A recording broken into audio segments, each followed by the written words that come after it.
అందరికీ జై భీమ్.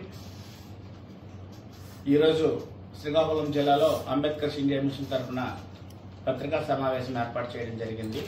ఈ పత్రికా సమావేశం ముఖ్య ఉద్దేశం ఏంటంటే ఆంధ్రప్రదేశ్లో దళితవాడలను ప్రత్యేక పంచాయతీలు చేస్తానని చెప్పి ప్రస్తుత ముఖ్యమంత్రి వైఎస్ఆర్సీపీ అధినేత జగన్మోహన్ రెడ్డి అతను మేనిఫెస్టోలో ప్రకటించడం జరిగింది. అది దళితులకి రాజ్యాధికారమే కావాలని చెప్పి అంబేద్కర్ ఇండియా మిషన్ తరఫున మేము గత 8 సంవత్సరాలుగా పోరాటం సాగిస్తున్నాం. రాష్ట్రంలో దళితులే పాలించుకోవాలి, దళితవాడు ప్రత్యేక పంచాయతీలు కావాలని చెప్పి ఆంధ్రప్రదేశ్ రాష్ట్రంలో 13 జిల్లాల్లో కూడా మేము కమిటీలు వేసుకొని గ్రామాన తిరుగుతూ దళితులను చైతన్యవంతులు చేస్తూ అనేక కార్యక్రమాలు చేశాం. మా పోరాట ఫలితంగా జగన్మోహన్ రెడ్డి గారు అతను మేనిఫెస్టోలో పెట్టి దళితులను ప్రత్యేక పంచాయతీలు చేస్తానని చెప్పడం సుపరిణామంగా తీసుకొని అంబేద్కర్ ఇండియా మిషన్ లో ఉన్న నాయకులు కార్యకర్తలు అందరూ కలిపి నిన్న రాష్ట్రం మొత్తం కలిపి జగన్మోహన్ రెడ్డి శుభాకాంక్షలు తెలపడం జరిగింది. అది ఏదో తప్పుగా భావించి మా దళిత ద్రోహి అయిన వర్ల రామయ్య వారాల అబ్బాయి టీడీపీలో ముఖ్య పాత్ర పోషిస్తుంటాడు. ఆయన ప్రతిరోజు ఏం మాట్లాడుతాడో ఆయనకే తెలియదు.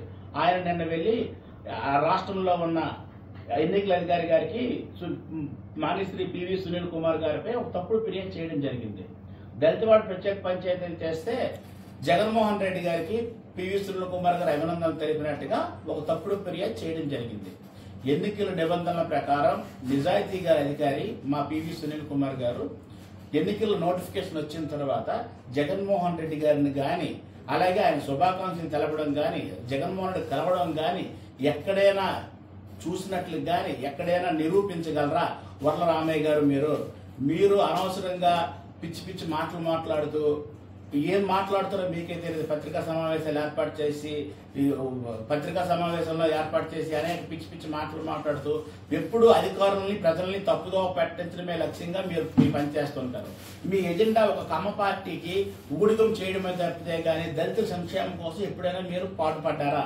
దళితుల సంక్షేమం కోసం పాటుపడ్డం కానీ మీరు కానీ మీ నాయకుడు కానీ ఎప్పుడు పాటుపడలేదు. మీకు దమ్ముంటే మీ నాయకుడు మీ పార్టీలో ఎజెండా ఈ నెల మేనిఫెస్టో రిలీజ్ అవుతుంది. మీ మేనిఫెస్టోలో కూడా దళితులకు రాజ్యాధికారం కావాలని చెప్పి దళితవాడు ప్రత్యేక పంచాయతీలు చేస్తామని చెప్పి మీ మేనిఫెస్టోలో కూడా పెట్టండి. జగన్మోహన్ రెడ్డి గారికి మేము ఏ విధంగా అభినందనలు తెలిపి పాలాభిషేకాలు చేశామో అలాగే మీ నాయకుడికి కూడా మేము అభినందనలు తెలిపి శుభాకాంక్షలు తెలుపుతూ పాలాభిషేకాలు చేస్తాము.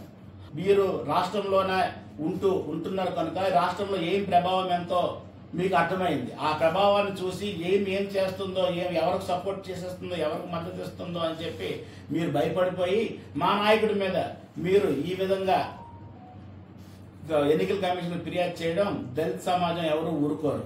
అంబేద్కర్ ఇండియా మిషన్ సైనికుల ఆగ్రహానికి గురి కాకముందే మీరు మీ యొక్క ఫిర్యాదుని వెనక్కి తీసుకొని సునీల్ కుమార్ గారు క్షమాపణ చెప్పండి, లేకపోతే తగిన మూల్యం చెల్లించుకోక తప్పదు మీరు. అలాగే మీ నాయకుడితో ఒప్పించి మీ మేనిఫెస్టోలో అంబేద్కర్ ఇండియా మిషన్ నినాదమైన దళితవాడు ప్రత్యేక పంచాయతీలు చేస్తానని చెప్పి ప్రకటించండి. ప్రకటించిన వెంటనే మీ నాయకుడికి కూడా మేము శుభాకాంక్షలు తెలుపుతాం. అలాగే మేము ఆయనకి కూడా పాలాభిషేకాలు చేస్తాం. మీరు సునీల్ కుమార్ గారి ఎదుగుదలని సునీల్ కుమార్ గారి చేస్తున్న ఎదుగుదలను తట్టుకోలేక వరవలేక ఇది వరకు కూడా మీరు ఆయన మీద లేనిపోయిన మాటలు మాట్లాడారు. అలా చూస్తూ ఊరుకోము. ఇదే లాస్ట్ అండ్ ఫైనల్ వార్నింగ్. ఇంకొకసారి మీరు గాని మీ పార్టీ నాయకులు గాని మీ రాజకీయ ప్రయోజనాల కోసం ఏ ప్రయోజనం ఆశించకుండా దళితవాళ్ళు ప్రత్యేక పంచాయతీలు చేయాలి అని చెప్పి దళితులను రాజ్యాధికారానికి తీసుకురావాలని చెప్పి ఏ స్వార్థమో లేకుండా కష్టపడుతున్న మా పివి సునీల్ కుమార్ పై బురద జల్లితే ఊరుకునేది లేదు.